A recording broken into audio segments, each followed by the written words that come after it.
Joining us today is Joseph Mallozzi. How are you doing today, good sir? Excellent. How are you? I am doing fantastic. You have a writing resume as long as my arm, but my audience is mostly going to know you from the Stargate series, which I am a giant fan of that personally. I watched pretty much everything I can think of, and I really would like to just bend your ear on what it took to create such a fantastic universe. Sure. I mean, but in all fairness, my then writing partner and I, Paul Mully, joined the Stargate franchise for SG-1's fourth season.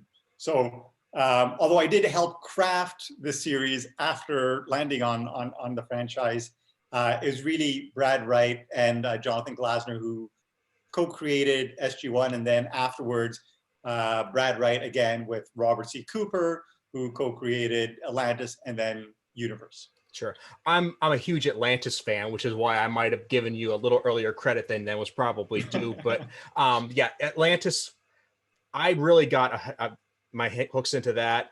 I thought it really expanded the universe in a way that was already really big, and gave it the otherworldly aspect that you didn't really get with SG-1 proper, since SG-1 was based on Earth. Yeah, I'm always, intrigued by Stargate fans and their biases, whether it's SG-1 to go old school, or they kind of like the dark grittiness of the universe, or sometimes Atlantis, which I thought more than either of the other two shows. I mean, certainly Universe, but more than SG-1 had kind of that sense of humor about it. Agreed. I'm going to confess something that I kept quiet for a while. When Stargate first launched, SG-1 hit its first season, I resisted watching it for a very long time because I was a huge fan of the original movie. And to me, that was one of those movies that you just can't touch that. That's so awesome. How can you make a show out of that? It took people twisting my arm to get me to actually watch it. I think the show was already at season 7 by then. So, I mean, you were already on, but Right. It took me like half a season to be like, okay, I get where this is going. And then once I got into the meat of it, then I realized this show is very, very good. And I was a sucker to not watch it. So you started from the beginning, I Children did of the start Gods, from the and worked beginning. your way Yeah. up? Okay. Because I'll be honest with you, my only experience with SG-1 prior to kind of circling a staffing position was with a season 1 episode.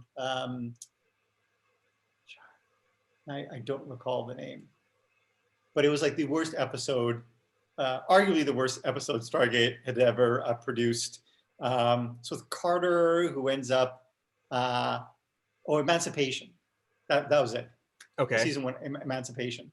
And it was just such a terrible episode. I was like, the show. And then when my agent was like, well, they're looking for writers, I said, honestly, I don't think I can write for this show. And he's like, well, they sent over scripts. And then I ended up reading the scripts, and the scripts are actually very good. So that episode was an aberration. And then, of course, I ended up playing catch up and watching and landing on the show. So, it's interesting how first-time fans come to the show. What is kind of their entry point? And, it's always heartening to hear from people who actually watch it from the very beginning. Yeah, and I've heard that from fans of almost every show that I follow, is that you will have the people who come in and they try to give a show a chance, and by some weird twist of fate, they always find the worst episode, and that turns them off. And like I said, it's my fault too, because like I said, I just didn't want to watch it because I like the movie so much. Yeah. And I have to wonder, Stargate SG-1 was like not the first, but was one of the first shows where you couldn't just bounce around episode to episode. It benefited you to start from episode 1, weak as it might have been, and just build with it.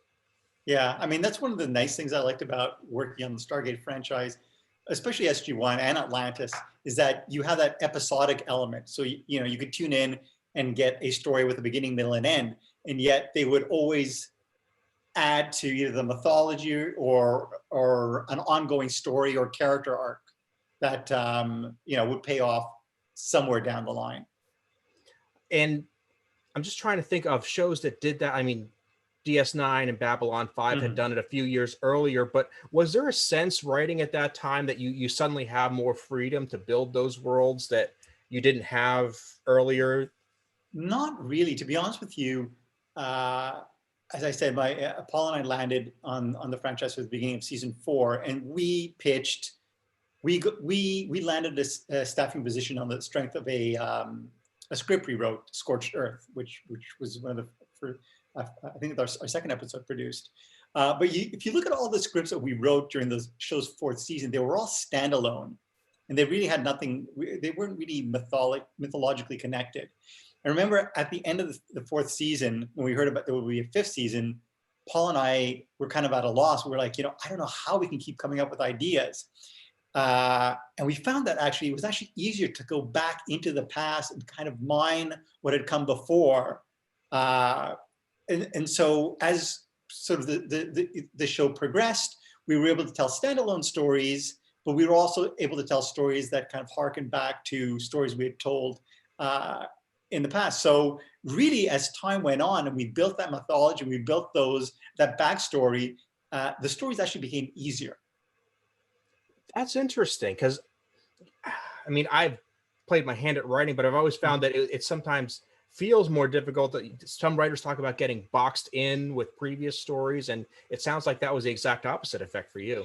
Yeah, to be honest with you, the times we did get boxed in would be when we would pitch something and it would be too similar to something either Stargate had done before or Star Trek had done.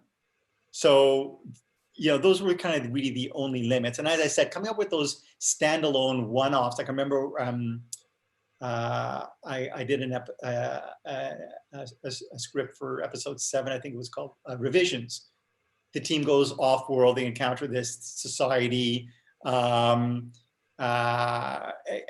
we just crafted kind of a really interesting sci-fi conceit. And at the end of the episode, SG1 went back home, and I remember our visual effects supervisor saying, I really like this episode because it's really just kind of a pure sci-fi story with no real roots to anything that had come before. And it was always kind of fun to be able to tell those stories. And one of the great things about SG1 in particular was that in terms of tone, you could tell any one of a number of different stories. You could tell like a heartfelt story. You can tell a humorous story. I mean, Window of Opportunity. You can do a more action-driven story. We can do, sometimes we even delved into horror as well. So really, just the franchise as a whole just allowed us to play in a very large creative sandbox. I can definitely see that, and that was probably, as a guy who was coming at it watching years of Star Trek, all the Star Wars movies he could get his hands on. That's probably why I ended up liking Stargate so much, is that there was that broader range of stories that you just didn't get from those other universes. Like you could, if somebody who hasn't really gotten into it would say, well, it's Star Trek, but they're just using gates instead of ships. That's not really accurate. I mean, on a very surface level, it might be, but you're talking about, it's almost a fictional version of a variety show, because like I remember the episodes where they went pure humor, just absolute silliness, which you didn't see hardly anywhere else. Yeah. That was, I think, also a product of having Richard Dean Anderson as our lead, and he definitely leaned towards the humor and enjoyed the humor. And then Brad and Robert always like to infuse a bit of humor, even into kind of those darker scripts. And it's one thing I learned over the course of working on Stargate is the fact that humor goes such a long way towards allowing audiences to connect with characters. It's almost kind of a shorthand. You're automatically kind of drawn to the funny individual. That's why I think Rodney McKay was so hugely popular on Atlantis. I mean, when he was introduced, granted, he was kind of a jerk. In fact, and he was still kind of a jerk on Atlantis, but we kind of humanized him, and he was kind of, he had that sense of humor, and the audiences responded to him. There's a realism to it. I think that's a good way to look at it, is that you're able to see how you personally would react in that situation, because it probably, you wouldn't be a Captain Kirk or a Luke Skywalker. You would be the Rodney McKay, just trying to avoid getting shot and trying to scrape up the rock you were looking for. Right. So when you're working with somebody like a Richard Dean Anderson, who has that kind of stage presence and has the comedic timing. What's it like to incorporate that into the writing? Can you get yourself in his headspace and write his lines very easily, or does it take a minute to? With time, it became actually very easy. Just because the Jack character is almost like an everyman or every person, and like you said, you imagine yourself in his shoes, and how would you react in a best case scenario? And I think humor always came easier to the writing staff in generals, and so we, I think we tended to gravitate towards those characters that were humorous, like an O'Neill or like a Rodney McKay. My favorite line, it's not a line by Jack, it's a line about Jack. And I'm sorry, I'm not going to get the exact words right, but somebody said, you're smart, but you think it's to your benefit to not let people know that. And that is such the key to that character. Once you get your head around that, you realize he's not the Homer Simpson guy he's trying to be. Like, he is smart, but he's a tactical dumbness. That line actually was, I think back to it, almost a kind of response to fandom, who, as kind of SG1 went on, we kind of leaned more on the humor, because that's what Rick really responded to, and he really liked the humor, and occasionally he would ad-lib as well. And there was a little bit of a blowback from a certain section of fandom that started to refer to him as Dumb Jack, and the fact that, O'Neill is dumb now, and we certainly didn't see it that way. So that line was a way of sort of letting everyone know exactly where the character stood. Just because he responds this way doesn't necessarily mean he's clueless. Mm-hmm. And when Jack is, when he's getting some heat from letting Daniel Jackson take too much leeway, and saying, he gets asked, is he always like this? And he's like, yeah, but he's usually right about this. Like, he is still the guy who just wants to get stuff done, which is a very military mindset. Yeah.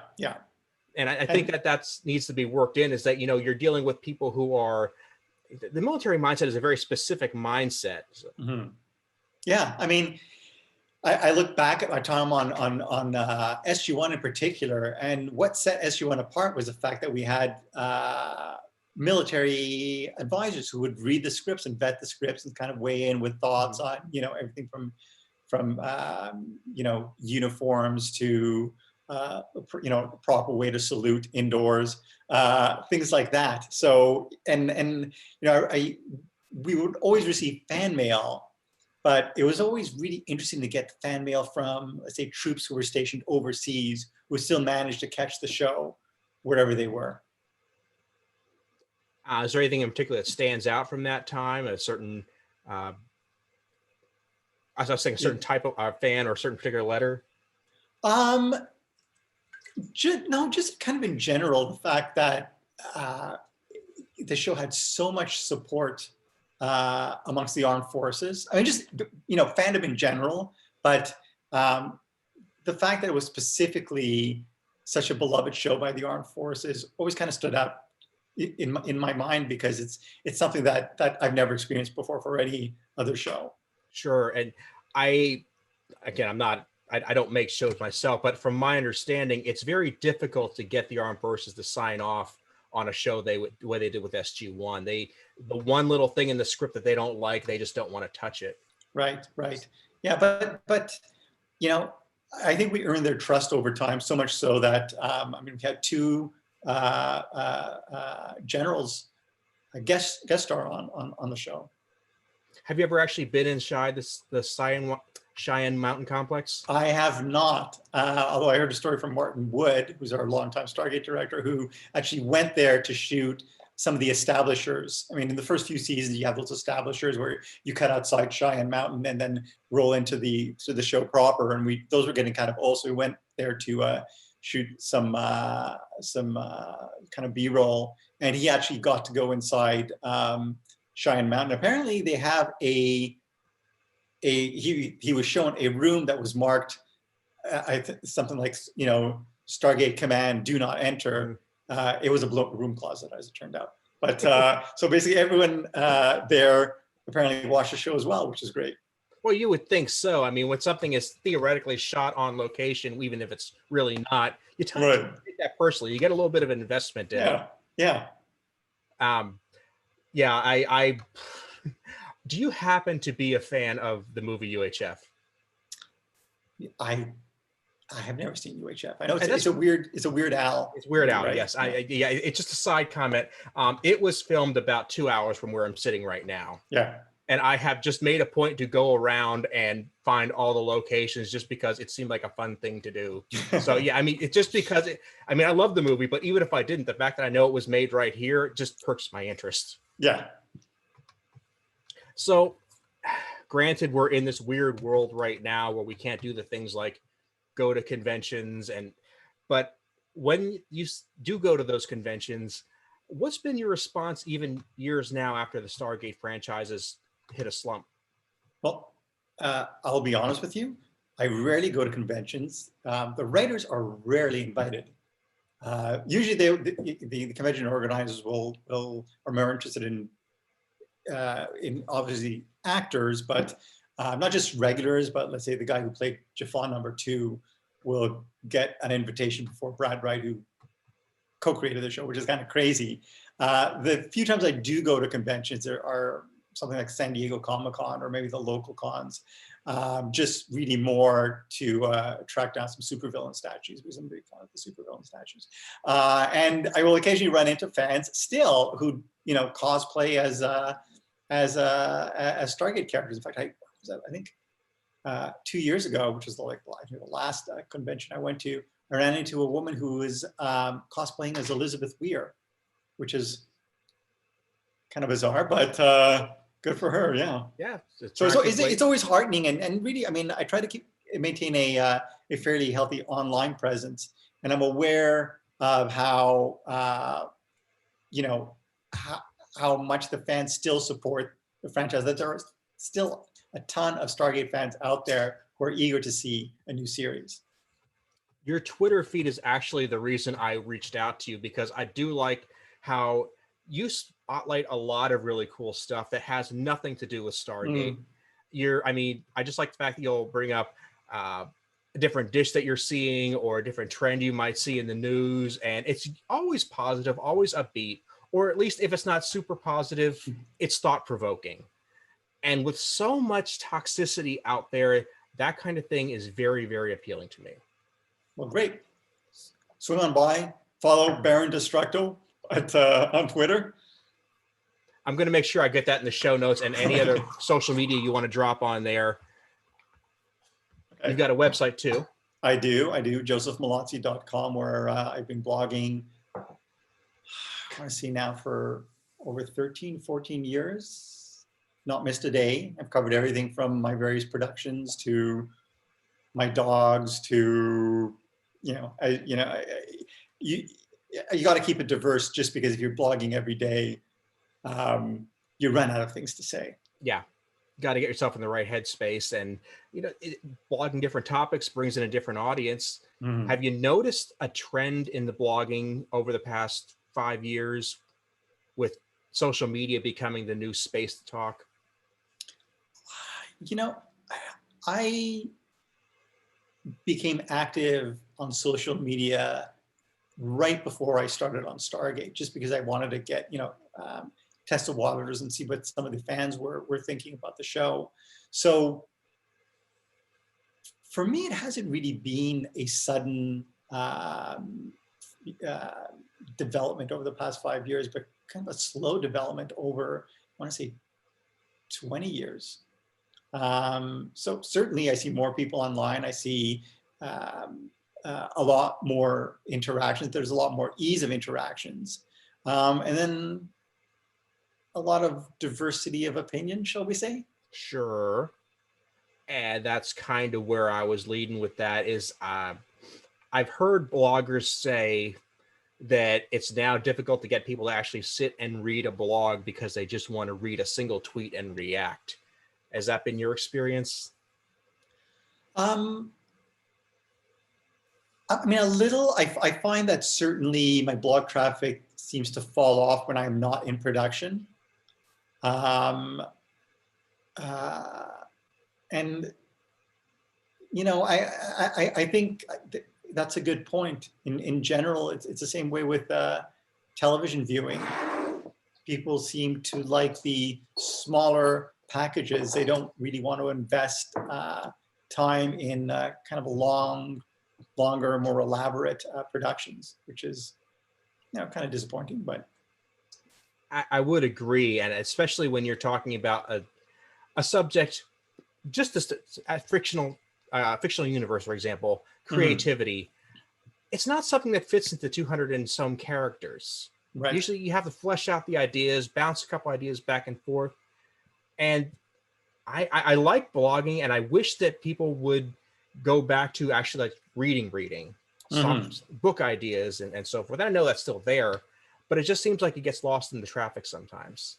Yeah, I'm really interested to find out how many people actually read. I remember hearing, I don't know if this is even true, that 1% of Americans read books, which seems unusually small. Mm-hmm. And this was many years ago. So I'm wondering what it's like now, if the advent of laptops and things that give you the ability to read on a screen have actually helped, or you know, have they actually hurt reading in general? I didn't get the chance to vet the statistics, but I know that reading had been on a decline for a while. But as of 2018, there was a noticeable uptick in the sales of both print and digital books.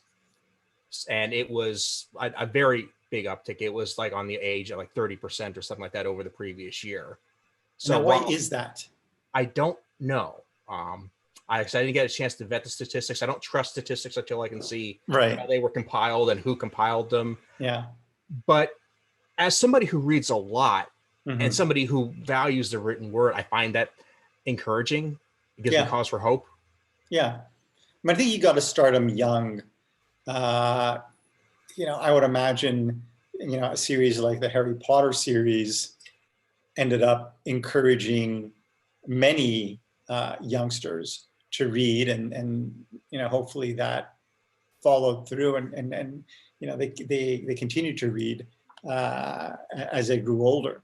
But you know, it's it is sometimes a little discouraging to you know, to find out how few people actually read.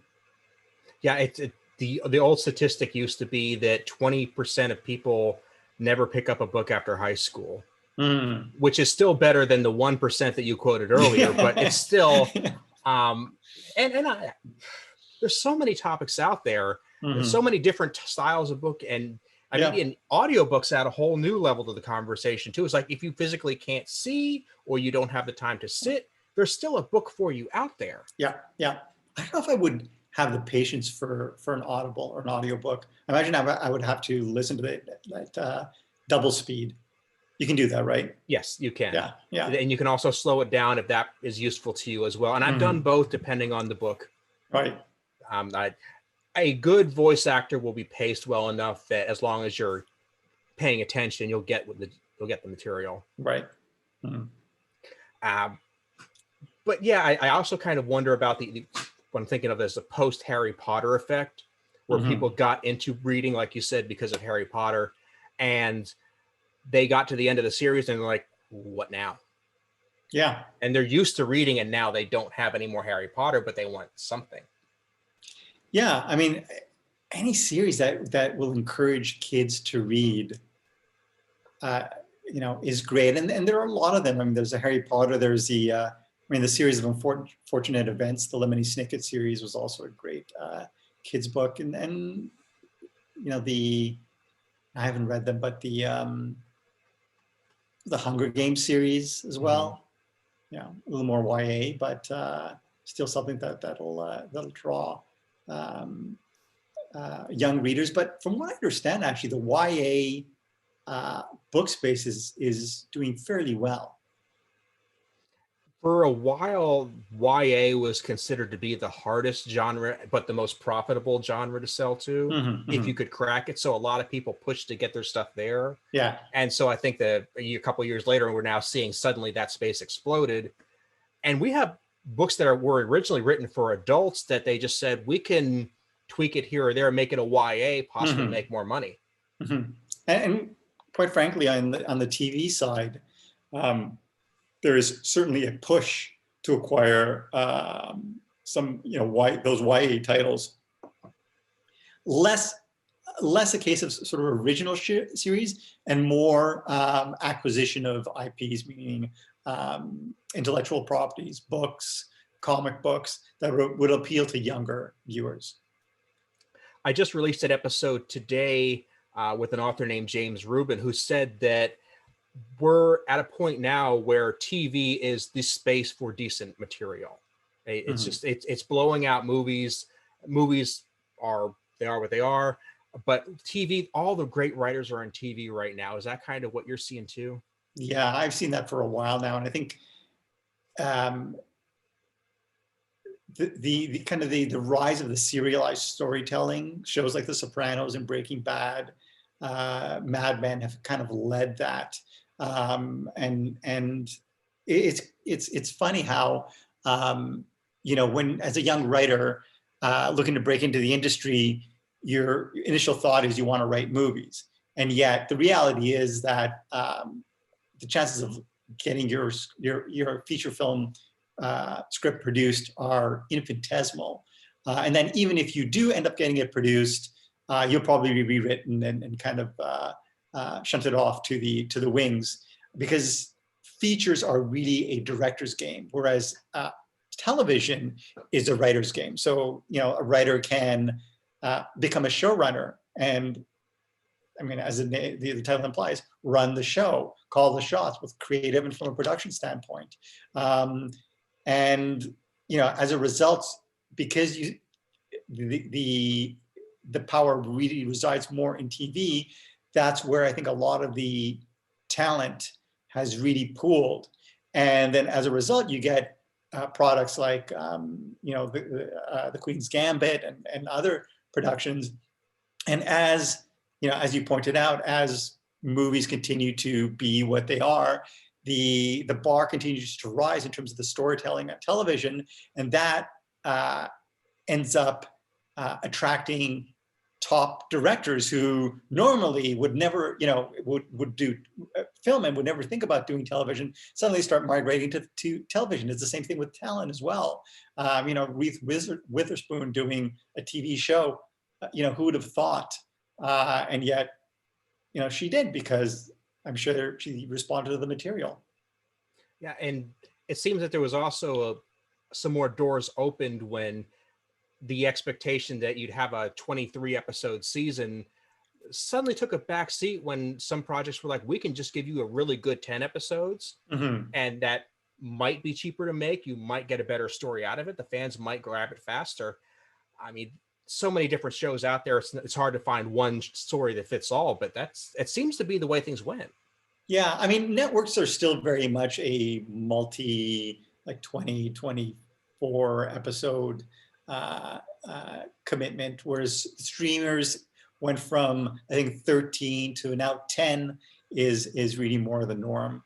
And the nice thing about that is, I think, if you're going in with a 10 chapter, if you will, series or first season, it really allows you to distill those ideas and just make all those, each of those episodes all the more impactful.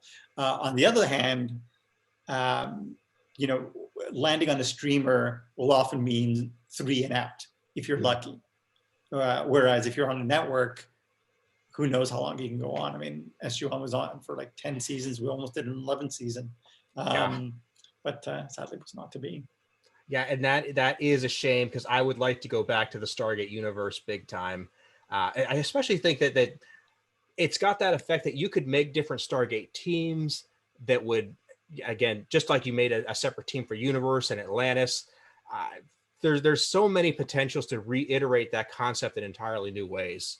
Yeah, I think it would be very easy to come up with a series. I think that, as you said, introduces a new team and introduces the Stargate world to new viewers, while at the same time paying tribute to what has come before by treating longtime fans to maybe guest appearances by some established characters. You can create a series that offers the best of both worlds. And frankly, I'm surprised that they haven't done it yet. Yeah. And I know that if it was being talked about, you couldn't say anything. So I won't even bother to ask. I'm just going to say, I would like to see it happen. As would I. As would I. I can't think of a better place to leave it, Mr. Mallozzi. Is there a way I could put any more social media info out there for people to track you on? Do we get everything? No, I mean, you can come visit my blog. Just do a search for Joseph Mallozzi and it will take you there. I blog every day, but everything from television production to food. Or you can find me on Twitter where I tweet every day. Again, you can do a name search or you can come find me at Baron Destructo. Okay. On Twitter. I would love to have you back on and talk about all the stuff that we missed here. So please, let's keep in touch and maybe get together in sometime soon. I'd love to. Thanks so much for having me.